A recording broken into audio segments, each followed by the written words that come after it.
Hello and welcome to episode 4 of the R Complex. Today we're going to be looking at the transgender agenda. I just want to quickly recap a few key points for you.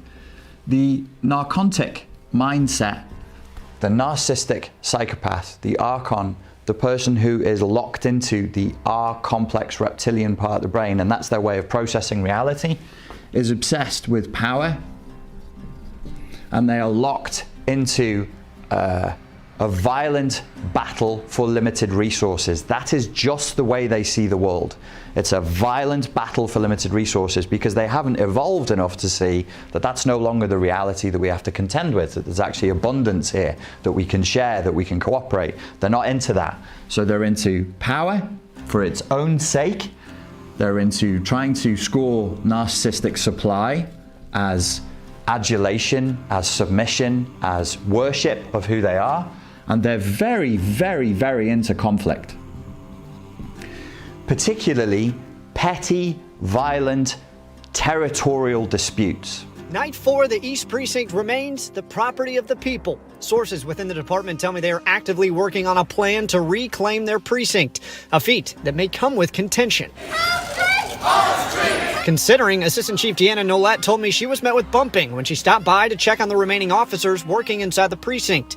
Mayor Jenny Durkan said when and how to make their move will be critical, for they don't want a repeat of the violence we saw on Capitol Hill last week. We've talked about SPD moving in. They did the assessment today, and there's going to be an ongoing assessment about when it would be safe and appropriate for them to move in there, including response times and the like.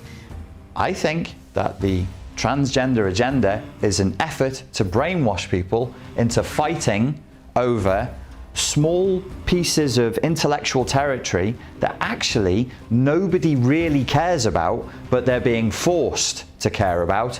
It's conflict for its own sake, and the purpose is to gather narcissistic supply and power, but the way that you gather power is by inflicting submission on people. So what I'm going to do, very, very briefly, is show you how I think this agenda that we've been hit with for the last 10 years or so is actually there as a psyop to generate psychological submission.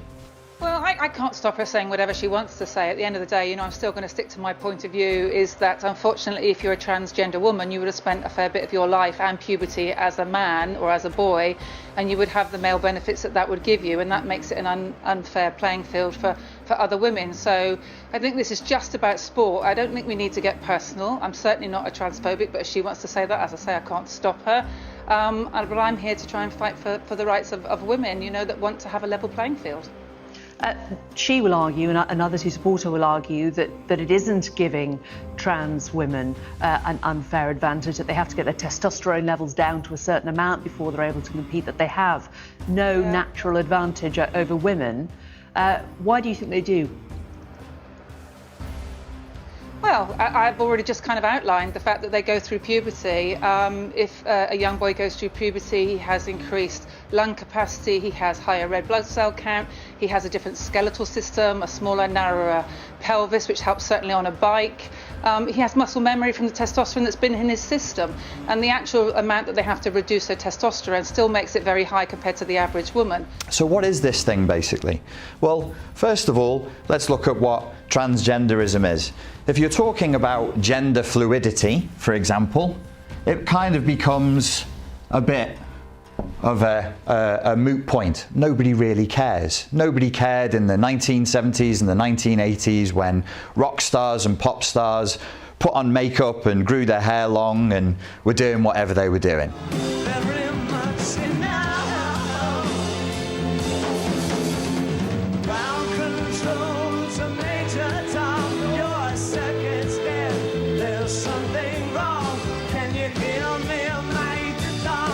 They were, there was a certain amount of dressing in a different way and moving things around, and people were just basically free to express themselves artistically.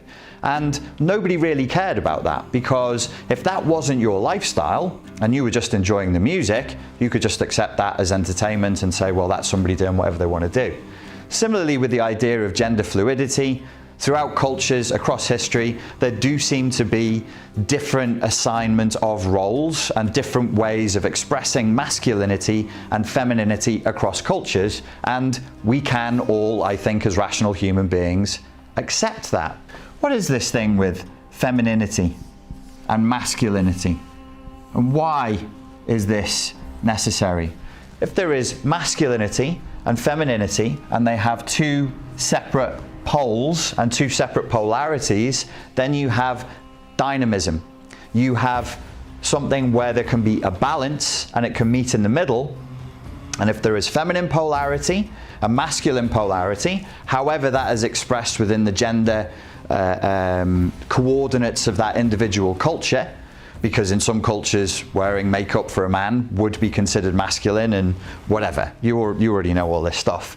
The point is to kill the dynamic tension between the two, because if you kill this is where libidinous energy comes from. Libidinous energy would be another way of saying lust, but libidinous energy that comes from the libido, actually is life. It's energy. So we, as human entities, as physical beings, exist within a range, a spectrum of energy. And if you lose that spectrum, you kind of don't really exist. Similarly, if there's no women, there's no feminine, and there's no men, there's no masculine. If there's no yin and no yang, there's no tension. If there's no tension and everybody's androgynous, then there's no lust. If there's no lust, there's no libidinous drive to life. So people, when this is wiped out, become lifeless. So this goes way beyond any sort of, never buy into the narrative that this is about the rational acceptance of alternative lifestyles. It absolutely isn't, because we were already doing that.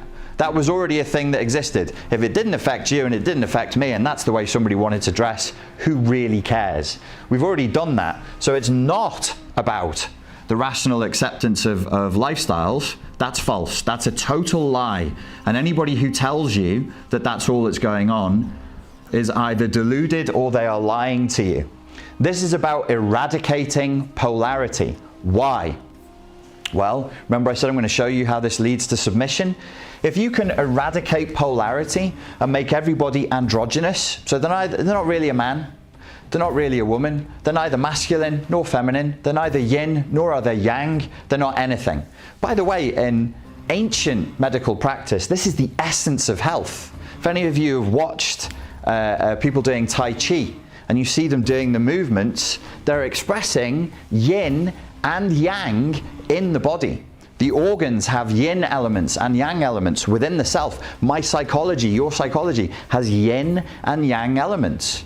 And that's how it functions. You want the yin to be healthy yin. You want the yang to be healthy yang. And that's how the body and the mind works. As above, so below. As within, so without.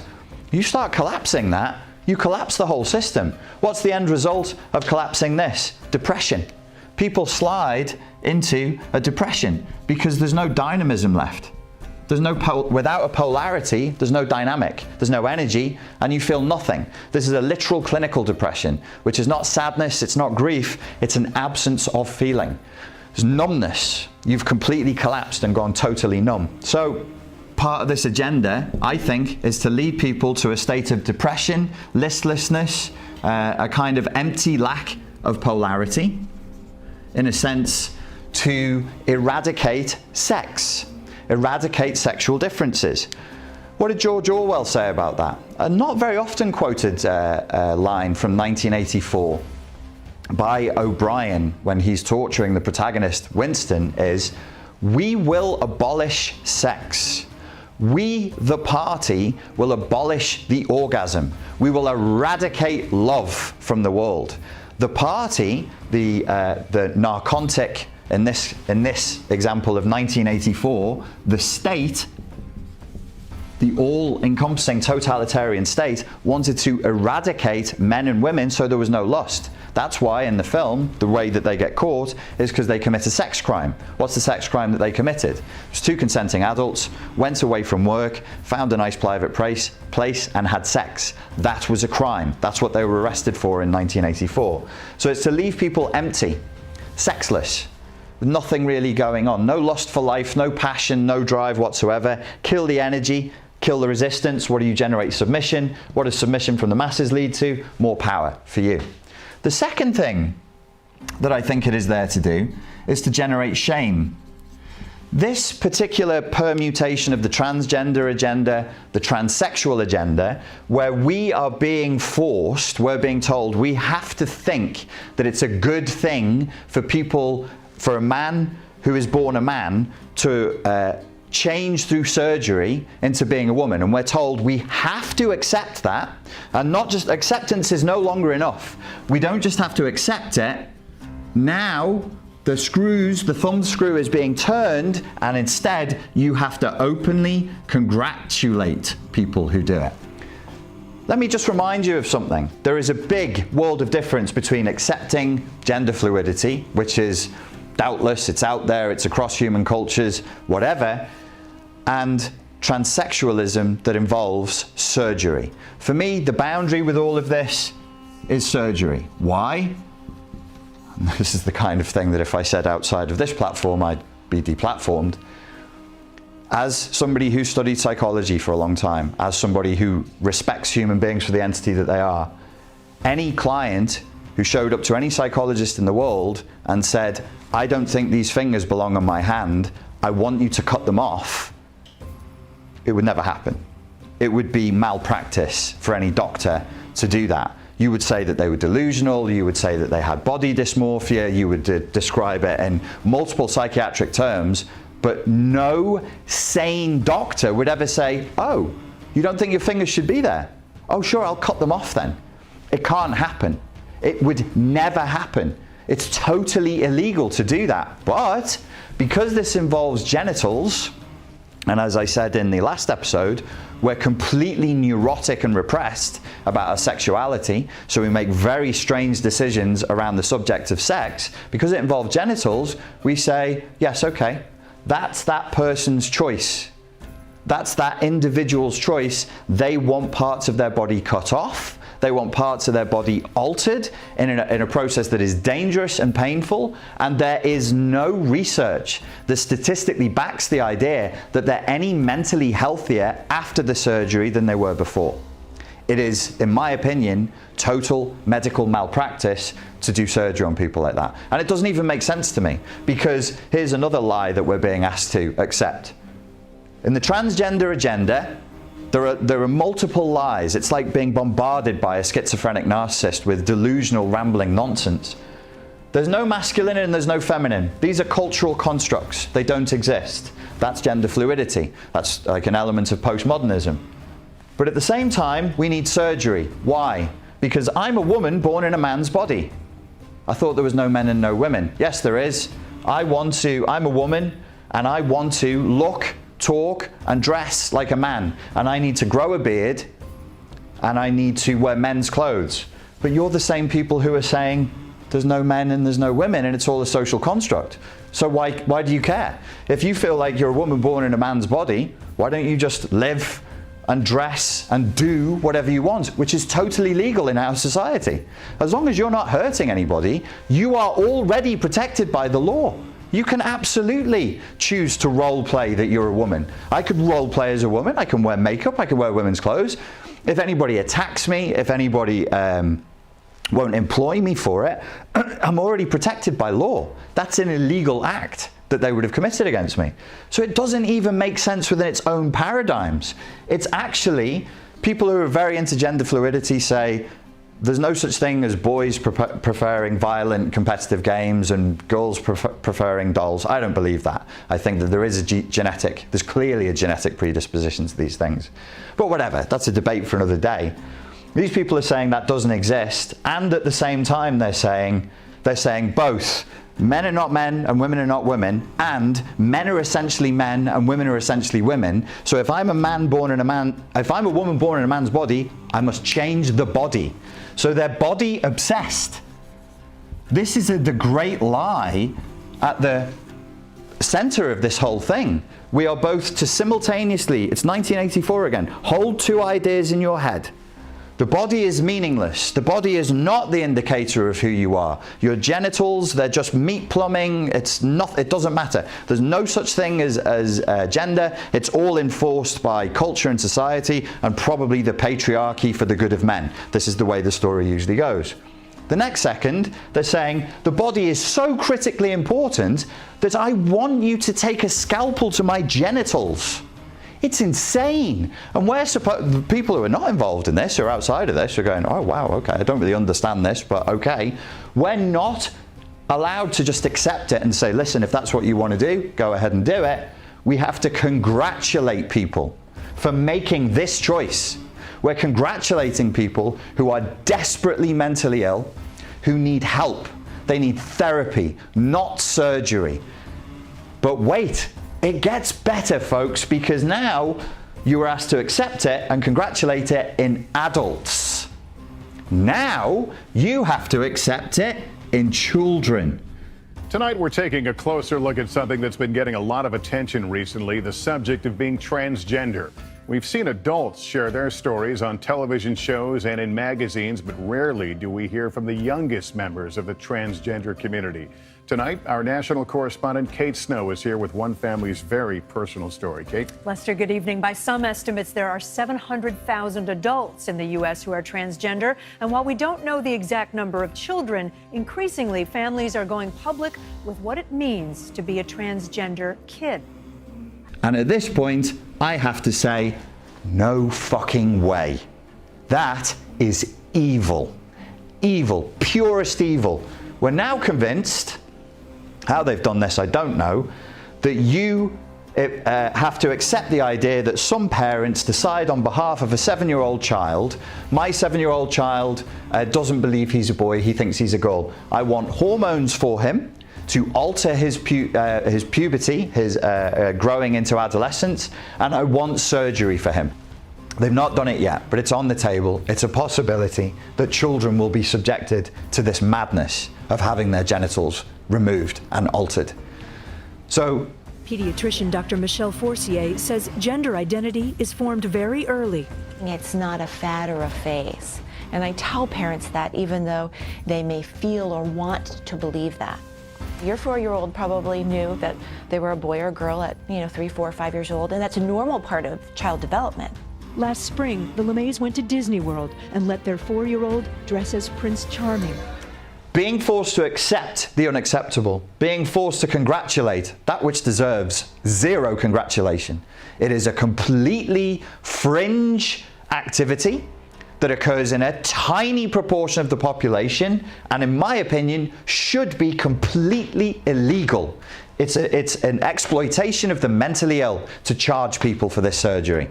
To even make it an issue is a total exploitation of the vulnerable who are clearly traumatized, clearly delusional, clearly confused. You'd never cut off a patient. There are people out there who believe their arm doesn't belong there. That's a genuine condition. They'll say, my foot doesn't belong there. Or they'll say, I'm not a human, I'm a cat. Carve my face up like a cat. Install whiskers on me. You can't do that.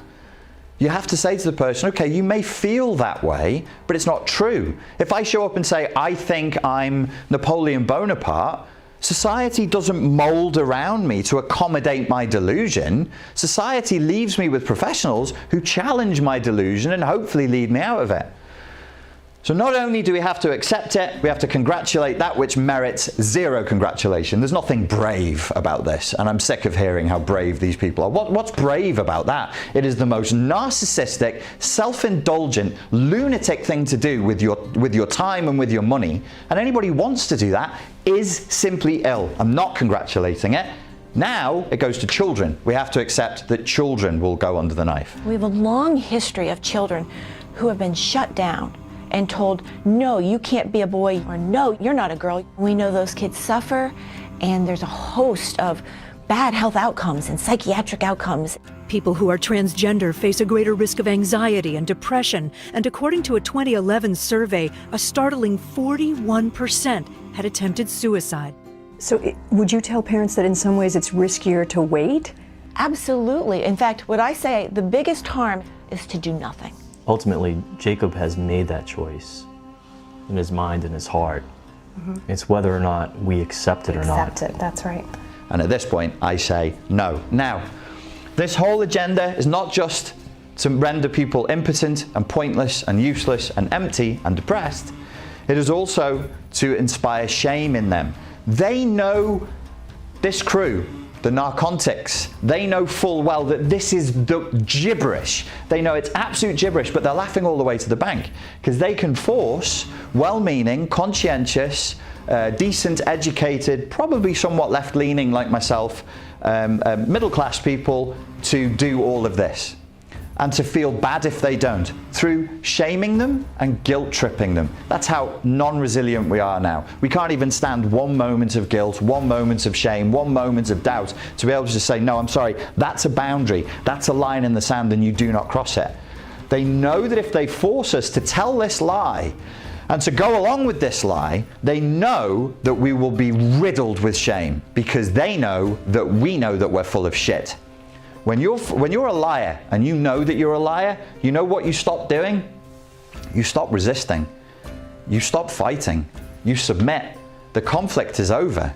There'll be no conflict. You just submit because you think, if I've gone along with this, at the deepest level, I'm a worthless piece of shit and I'm not worth fighting for. So you just give up. What a great game they've played. What's easier? To actually fight your enemy, to turn up at the battlefield and kill them?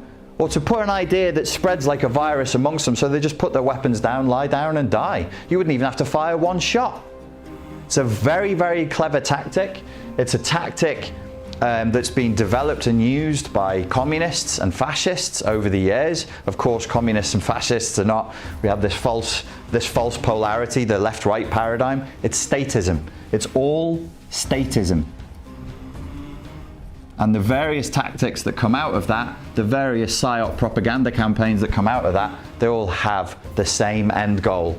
Power, narcissistic supply, and submission through conflict. When you can generate internal conflict inside of somebody, psychology, that's called cognitive dissonance, where they're trying to hold two ideas inside of themselves that conflict.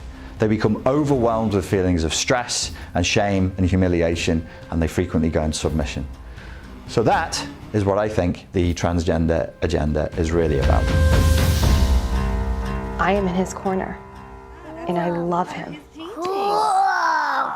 And I always will, because he's my son. This really has been a journey for Jacob and his family. They have a long time before they even need to consider whether he wants medical intervention. Tomorrow, we'll bring you the story of another transgender child who's a few years older. That decision coming a lot quicker for that family. You know, I was bombarding you with questions earlier, a lot of questions here. Stick to the trail. No, don't go off the path. Going in a circle, lost, no going back. Lost and we're not going